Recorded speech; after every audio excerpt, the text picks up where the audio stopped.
Баршаңа қайырлы күн, құрметті 5 сынып оқушылары. Бүгін сендермен ағылшын тілінен Excel кітабы бойынша 53-54 беттегі барлық тапсырмаларды қазақша аудармасымен түсініктірде бірге орындайтын боламыз. Видео басталмас бұрын міндетті түрде арнаға тіркеліп, қоңыраушаны басып қой, достарыңмен бөлісуді ұмытпа. Across Cultures 4E Task 1. Бірінші тапсырма. Write as many part-time jobs as you can think of.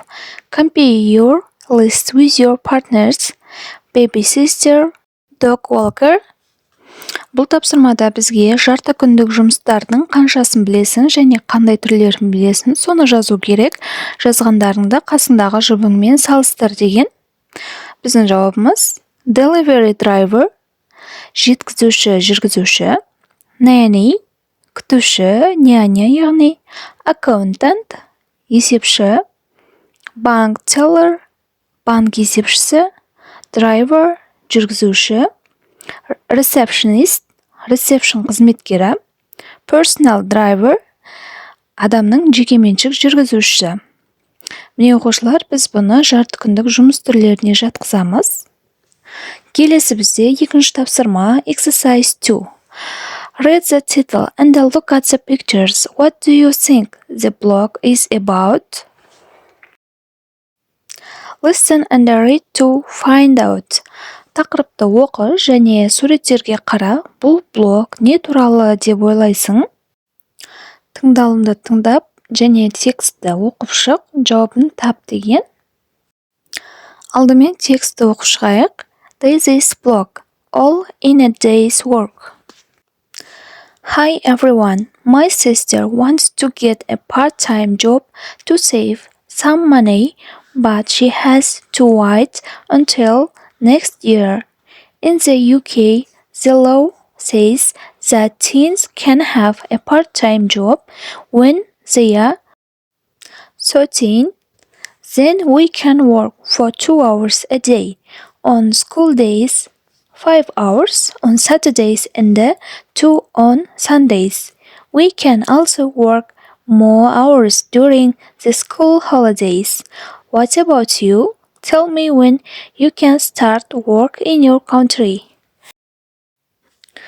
Бәріңе сәлем, менің әпкем өзіне жарты күндік жұмыс тауып, ақша жинақсы келеді. Бірақ ол келесі жылға дейін күтуі қажет.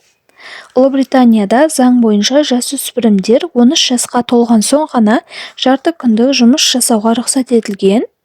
Кейін біз мектеп күндері 2 сағаттан сенбі күні, 5 сағат, жексенбі күні 2 сағат жарты күндік жұмыс жасауымызға болады. Біз мектеп демалыс кезінде көп уақыт бойы жұмыс жасауымыз мүмкін. Сендерше, сіз қай жастан бастап еліңізде жұмыс жасайсыз? Келесі төменде Мараттың комментариясы берілген. Бұл төмендегі текстте Қазақстандағы жұмыс туралы айтылған. Hello Daisy, my name is Marat and I am from Kazakhstan. Here we have to be 14 before we can have a part-time job. At that age, we can only work for 5 hours a day and do light work. We also have to get permission from our parents before we can start a job. Сәлем Дейзи, менің есімім Марат және мен Қазақстаннанмын. Біз мұнда жарты күндік жұмыс жасау үшін 14 жасқа толған болуымыз керек. Сол уақытта біз күніне тек 5 сағат жұмыс жасауымызға болады және жеңіл жұмыстарды жасауымыз керек. Тағы біз жұмыс бастамастан алдын ата-анамыздың рұқсатын алуымыз керек. Енді осы екінші тапсырма бойынша берілген сұраққа жауап берейік. What do you think the blog is about? Қалай ойлайсың, бұл блог не туралы? Жауабымыз This blog is about part-time job in the UK and Kazakhstan. Бұл блог Ұлыбританиядағы және Қазақстандағы жарты күндік жұмыстар туралы. Келесі тапсырма бізде. Exercise 3, үшінші жаттығу. Read the text and mark sentences from 1 to 4. True or false. Correct the false sentences. текстті оқы және төмендегі сөйлемдерді 1-ден 4-ке дейін берілген сөйлемдерді true, false етіп белгілеуіміз керек. Егер сөйлем дұрыс болса true, қате болса false деп, және егер де false болған сөйлемді дұрыс етіп дұрыстауымыз керек. Бұл жерде Ұлыбритания және Қазақстандағы жаңа текстке байланысты жұмыс түрлеріне қатысты сөйлемдер берілген. Оқиық. Біріншісі, Children under 13 can't do part-time work. Бұл сөйлем true, дұрыс. Екіншісі, Teenagers over 13 can't work at the weekends. Бұл сөйлеміміз false, дұрыс емес. 13 жастан асқан жасөспірімдер жексенбі күндері жұмыс жасай алмайды дейді. Бұл дұрыс емес. Дұрыстайтын болсақ, Teenagers over 13 can work at the weekends. 13 жастан асқан жасөспірімдер жексенбі демалыс күндері жұмыс жасай алады. Келесі, in the Kazakhstan, 14-year-olds can work all day. 14 жастағылар күні бойы жұмыс жасай алады. Бұл сөйлеміміз false, дұрыс емес. They can only work 5 hours. Олар тек 5 сағат қана жұмыс жасай алады. 14-year-olds can do any kind of work. Бұл сөйлем дұрыс емес. False. Бұны дұрыстайтын болсақ, they can only do light work. Олар тек жеңіл жұмыстарды жасай алады. Міне бұл үшінші жаттығуымыздың дұрыс жауаптары. Келесі, exercise 4, төртінші жаттығуымыз, complete the sentences with work or job. Төмендегі сөйлемдерді work немесе job екі сөздің біреуін қойып толықтыруымыз керек. Job пен work та екеуі жұмыс деген мағынаны білдіреді, бірақ әр кезде әртүрлі болып қолдана береді. Біріншісі, Ahad has a job in Astana. Ахаттың Астанада жұмысы бар. Екіншісі, Jack doesn't like hard work. Jack қиын жұмыстарды ұнатпайды. Үшіншісі, Max doesn't have a job. He is out of work. Макстың жұмысы жоқ, ол жұмыссыз. Дамира is very hard working. She has a full-time job. Дамира өте еңбекқор, оның толық күндік жұмысы бар. Не оқушылар, бұл төртінші тапсырмамыздың толық дұрыс жауаптары. Келесі бізде exercise 5, бесінші жаттығуымыз. In groups do some research online about popular part-time jobs in your country. Find information about one of these jobs and present it to the class. You can use this website. Топпен жұмыс жасай отыра, өз еліміздегі танымал жарты күндік жұмыстарды іздестіріп жазуымыз керек. Төменде көрсетілген веб-сайттардан да қарасаңдар болады.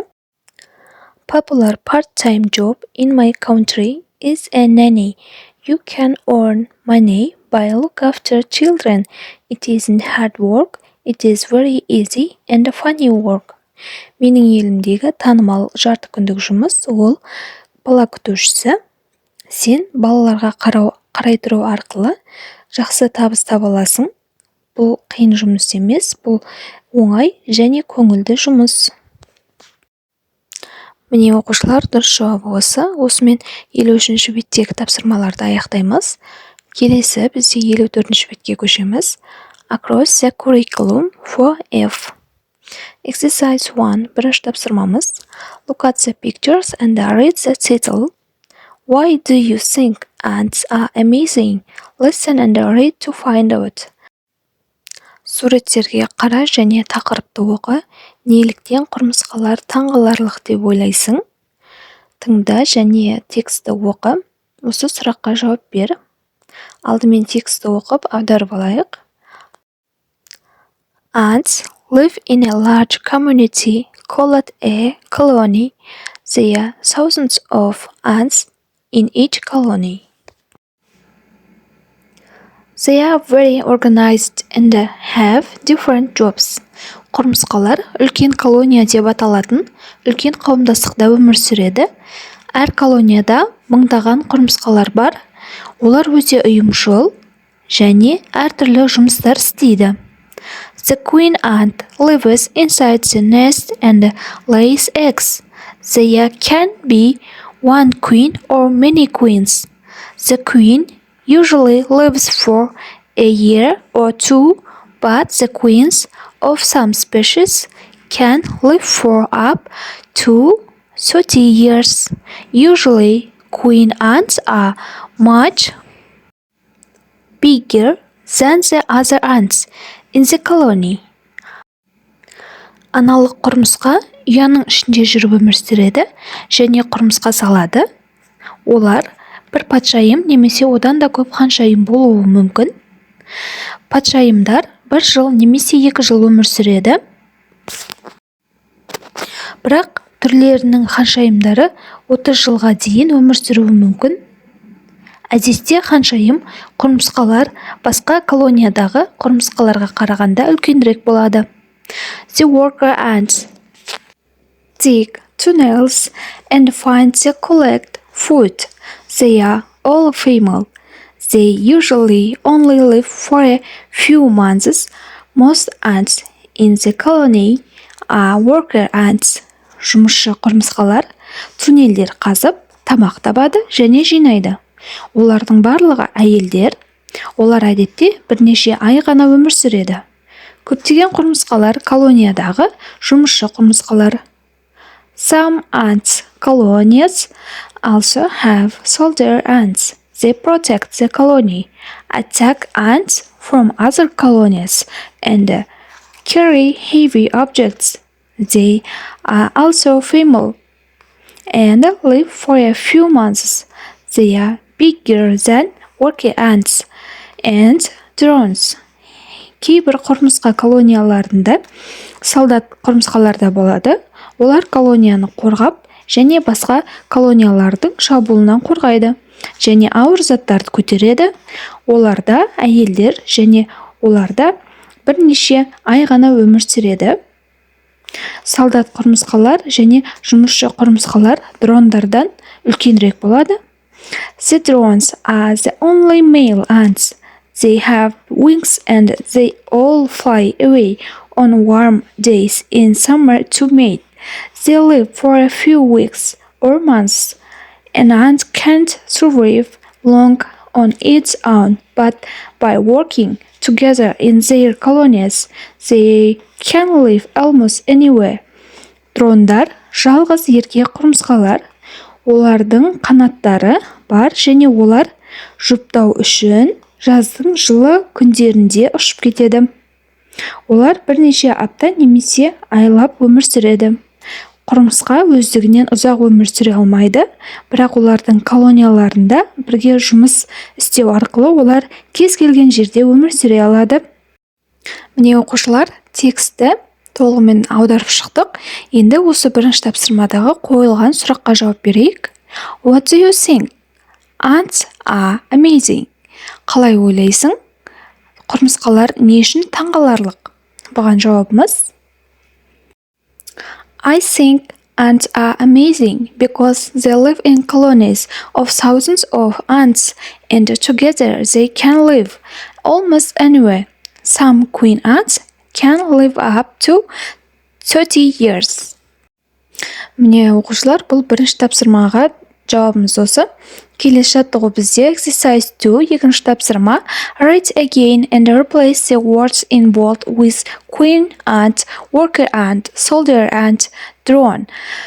Екінші тапсырмада тексті қайта оқу керек және мұнда берілген сөздерді төмендегі сөйлемдерге орналастыруымыз керек, дұрыс орналастыруымыз керек. They, this, they are дегендердің орнына queen ant, worker ant, soldier ant, drone дегендерді алмастырып қоюымыз керек.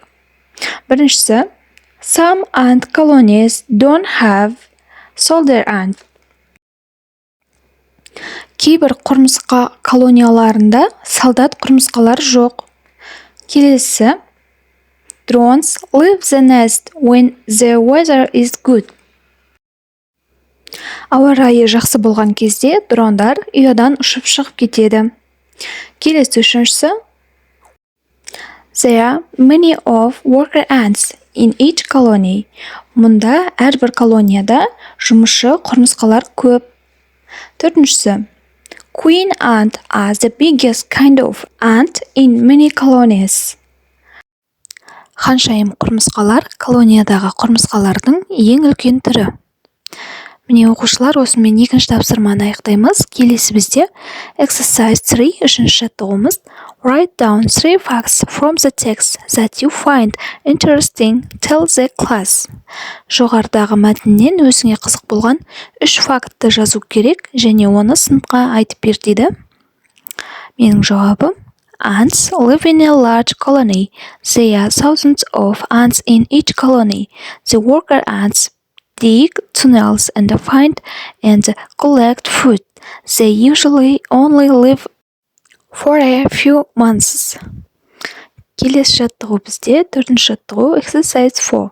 In groups, collect more information about ants and prepare a short true or false quiz about them. Swap quizzes with another group and do the quiz. Топтас жұмыс жасау керек. Құмырсқаларға қатысты қысқаша true false сияқты quiz жасауымыз керек. Міне, ants live in a colony. Құмырсқалар колония болып өмір сүреді. True. Another ants are bigger than queen ants. Басқа құмырсқалар ханшайым құмырсқаларға қарағанда үлкенірек дейді. Бұл false. The worker ants dig tunnels and find food. Жұмысшы құмырсқалар туннель қазады және тамақ табады. Бұл true. Дұрыс. Drones can't fly. Дрондар ұша алмайды дейді. Бұл false. Дұрыс емес. Worker ants protect the colony. Жұмысшы құмырсқалар колонияны қорғайды. Жоқ, дұрыс емес. False. Most of the ants live for 30 years. Құмырсқалардың көбісі 30 жыл өмір сүреді дейді. Бұл дұрыс. True. Міне, біздің дұрыс жауабымыз осы. Осымен оқушылар 53-54 беттегі барлық тапсырмаларды дұрыс орындап шықтық. Сабақ түсінікті болды деген ойдамын. Егер видео ұнаған болса, міндетті түрде арнаға тіркеліп, қоңыраушаны басып қой, достарыңмен бөлісуді ұмытпа. Келесі кездескенше назарларыңа рахмет.